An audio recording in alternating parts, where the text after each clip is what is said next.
Welcome to lesson 4 for how to set up the exact process for setting up Google Analytics. And this is the home page that you'll need to go to get into this lesson. It's at www.thequantifiedweb.com exactGA. So just type in your email address and click Get Started today. Now, this lesson 4, we are going to be configuring property settings in your Google Analytics account. All right, so just a bit of an overview of this.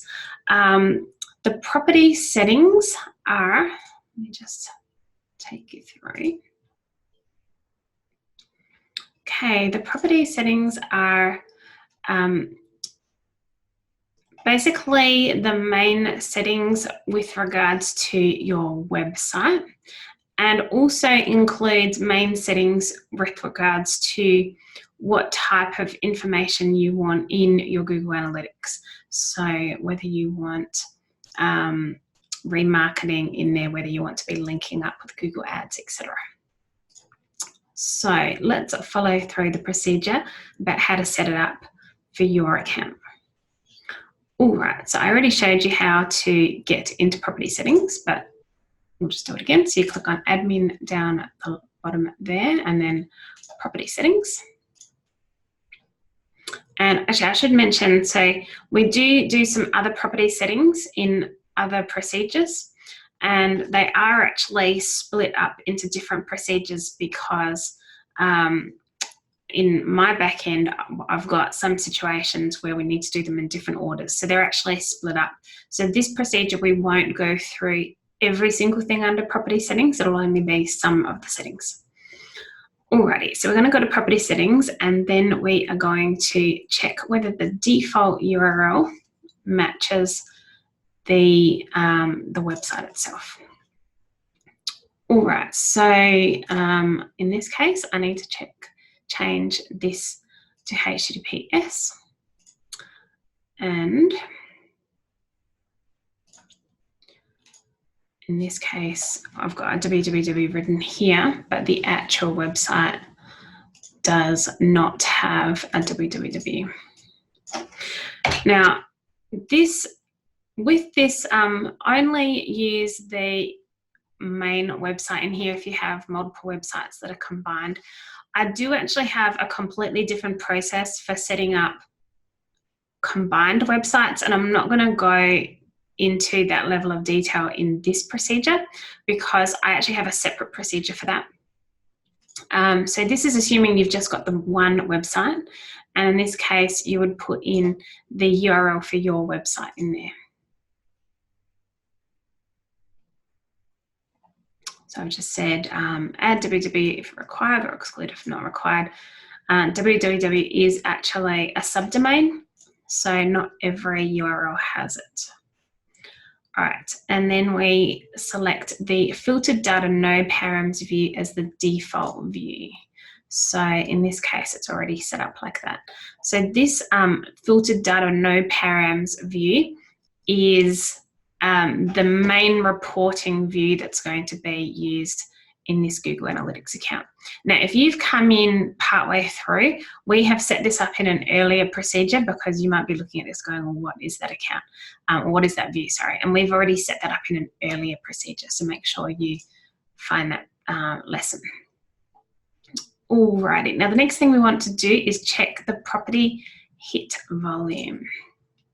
Now, this one is fine, but if you have a very large account, then you could be in breach of property hit volume requirements. But to be honest, this happens very infrequently. I have run into one account where this was a problem, but this was an account that had multiple e-commerce websites at different locations, all under the one property, and at the same time they had an error in their events that was causing events to happen very regularly, and so they had too many hits. Now, Google have a requirement that you have no more than 10 million hits per month. Now, it is actually on a account basis rather than a property, but most people will have just the one property, and so you should, like, if you're nowhere near 10 million, then it's not an issue. If you're coming close to 10 million, then you want to add them up across all of your properties. But looking here, we've got 440, we're not close to 10 million. Alrighty, then the next thing we want to do is enable demographics and interest reports. So we turn that one on.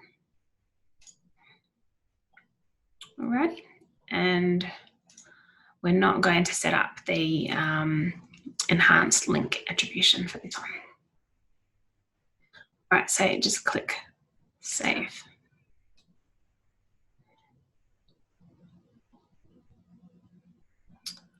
Alrighty. Now what it used to do actually was, no, all good. So what we're going to do is go to audience, and then audience, and then we're going to go to demographics and overview. All right, so this, it looks like this particular account might have already had turned this on, but you might find that if you go to this page, it pops up showing this message saying that you don't have demographics and interest reports turned on. And if that's you, then click the, what is it, enable. It says enable. So in this particular account, they've already turned it on. All right, and if you didn't have demographics and interest reports and you did enable it, you should see a congratulations message. It looks like this.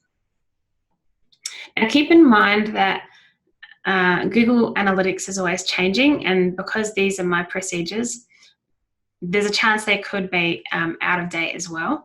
So, but if they're out of date, then my team will update them. All right, so the next thing you want to do is save. Now we don't have save on here because we didn't have this. We go back to admin property settings. So just click down here, admin, go to property settings, and we want to turn on data collection now.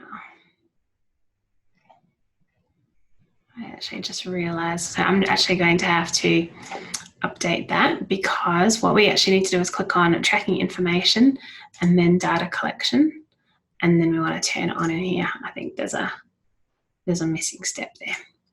All right, so we want to turn both of these on. So we have remarketing on and advertising reporting features on. All right, and then we click save. All right, so that's the end of that one. So I'm just going to update that little step there so you'll see it in yours. So that's the initial setup for setting up the properties.